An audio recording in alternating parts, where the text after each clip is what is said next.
I'll find out if I can. Do you wish to be called Karl or Mr. Malden? Are you kidding? Oh, all right. Okay. Hey, you. Okay. Okay, we are rolling and we have speed. I'm laughing at the beginning of this interview because I just said, do you want to be Mr. Malden or Karl? And tell them what you said to me. I said, are you kidding? Just say, hey, you. No, I can't do that.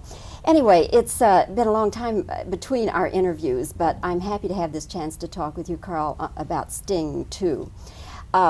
As I was watching you playing this marvelous character you play, I wondered if ever Karl Malden was the victim of a sting. Yes, I was.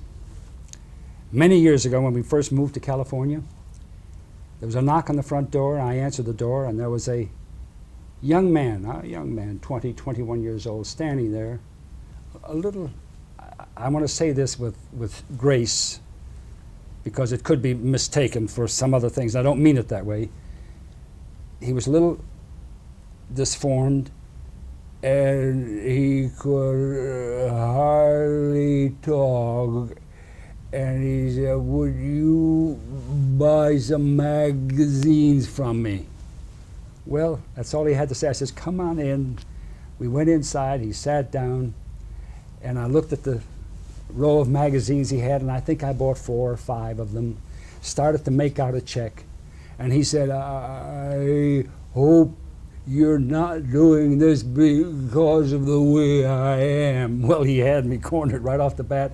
I gave him the check, and I'm still waiting for the magazines. Could we stop just a second? There's something in this room that's... Okay, we're rolling and wait a second, we have speed.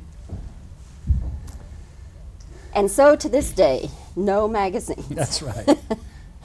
Karl, do you know whether or not there was ever any thought even of trying to do Sting 2 with Newman and Redford? I haven't the slightest idea, dear. I don't know. I was only asked if I'm interested, and I read the script, and I said I am, who's in it, who's directing it, and they told me, and that was good enough for me. I don't ask questions. I go and just do my job. You knew, though, Jackie Gleason was going to be in it? Yes, I did. That was one of the incentives for me, and also Jeremy Kagan, who had just directed The Chosen, which I liked very much, and I thought this is a good young director who I'd like to know. And those two things were very good empathy for me to go ahead and do it. Had you ever worked with Gleason before? Never. Never. I've been an admirer of his and his style and his series, that TV show that he's done for what, 10, 15 years. And this was an opportunity to work with these people, and I enjoy it. I look for those places now. I look for places. I've been fortunate in my career to have worked with Roz Russell, Betty Davis, Claudette Colbert, Eddie G. Robinson, Spencer Tracy. And I feel that a lot of the young people have missed that part. For me, they were the glamour of the medium, and I've had a chance to work with them, and believe me, every one of them was a pleasure. And Jackie's in that crowd. Karl, of course, you're too modest to include in that litany you just gave us. You're too modest to say that you won an Oscar for Best Supporting Actor in Streetcar Named Desire. Yes. Yes. Okay, very quickly, tell me who your competition was for the award that year. My friend Kevin McCarthy, Death of a Salesman. Peter Ustinov for Nero. In the same picture, Leo Genn or Leo Glenn? Leo Genn. Genn. Leo Genn. Quo Vadis. Mm-hmm. And I don't know the other one. Do you? Yes, I do. Who? Gig Young. Gig Young, that's right. Come fill your cup. But I won. Were you But I knew what? I knew 3 out of the 4. Do you know that most people I ask cannot remember but maybe one of the competitors? I did. Who did you consider your toughest competition that year? Peter Ustinov for Nero. Were you surprised you won? Yes, I was. Can I tell you an anecdote about that Please. night? It was a long time ago. I was still living in New York. I was here making a film. I was under contract to Warner Brothers, and I was working at Warner Brothers. And I got my tux, and I got prepared. And not knowing how things are run in this town, I had a coat, a top coat, which I wore, which nobody else wore. But New Yorker, you know, you put a top coat on. And I drove my car Everybody came in limousines. I drove my car, which was a rental, incidentally. And I sat next to, on the aisle was Humphrey Bogart, Lauren Bacall, myself, an empty seat because that was for my wife who was in New York at the time. And then I don't know who was on the other side. And when they called my name, my coat was on that empty seat. And the only thing I could think of is, as I walked by, I said, Bogart, will you watch my coat?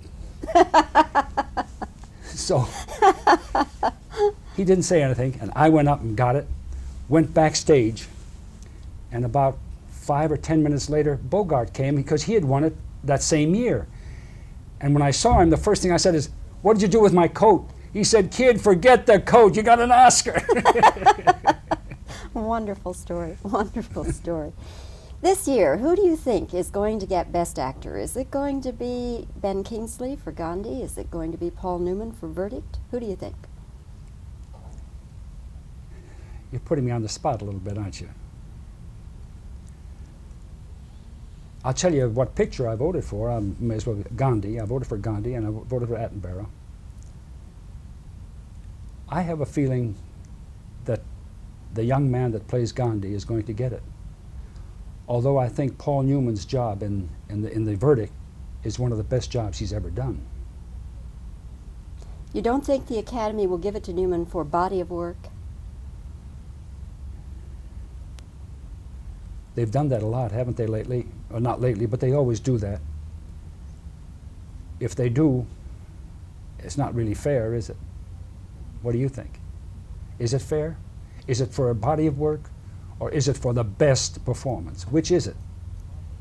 Why don't they have one for a body of work over the past 10 years? I've always said, you'll see as you come down, since you're on the academies, as you go down the list of Academy winners, you will see that quite a few of them are what I call first-time outers. The first time they're in something that is, they get it. I'd like to see for a period of 5 years. In other words, you have to make a film for, let's say, 3 to 5 years before you are able to be nominated to see whether you really know what you're doing. Does that I make agree. sense? It makes a lot of sense. A lot of sense. First-time out, you know, first-timers. Yeah. Well, come Oscar night, we'll see. We'll just see, April 11th. All right. I Okay. told you, now you tell me who you think should win it. If I For were the voting, body of work? No, if I were voting, I would vote for Ben Kingsley. I would. Gandhi. For Gandhi. And that film, things are done so fast today. You know, they're written fast, they're produced fast, they're put out in the market fast. But Gandhi, I didn't know this until I read it. And if it's true, and I believe it is, Attenborough lived with this piece of work for 20 years. And it shows 20 years of not everyday concert. But you can see that this man had lived this for 20 years. When you see the shots that he picked and how he did it, it's a labor of love. You can see that. I wish more pictures had a labor of love. Instead of just, it's a film, it's a good film. Love is a wonderful thing. And I wish that our films had more love in them. Beautifully said. Karl, I could sit here and talk with you the rest of the afternoon, but there are a bunch of Let's other do. people. There are a bunch Come of on. other people The heck trying with to the get time. in here to talk with you. Lovely to see you again. Thank you, dear. Congratulations on another magnificent performance. We'll in do it Sting 2. again I when hope so. soon. I hope so, Karl. All right, thank you. Lovely interview. What a We're rolling, we have speed.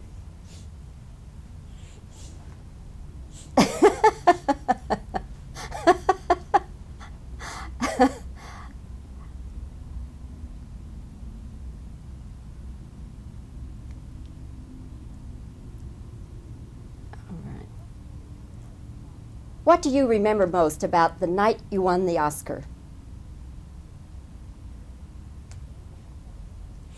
Do you remember your competition that year for the Oscar?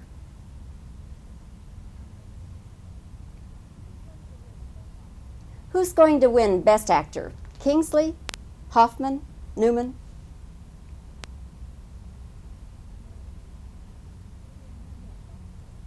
Who do you think will get Best Picture?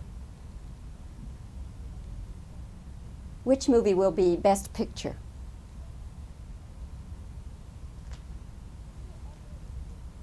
Were you ever the victim of a sting?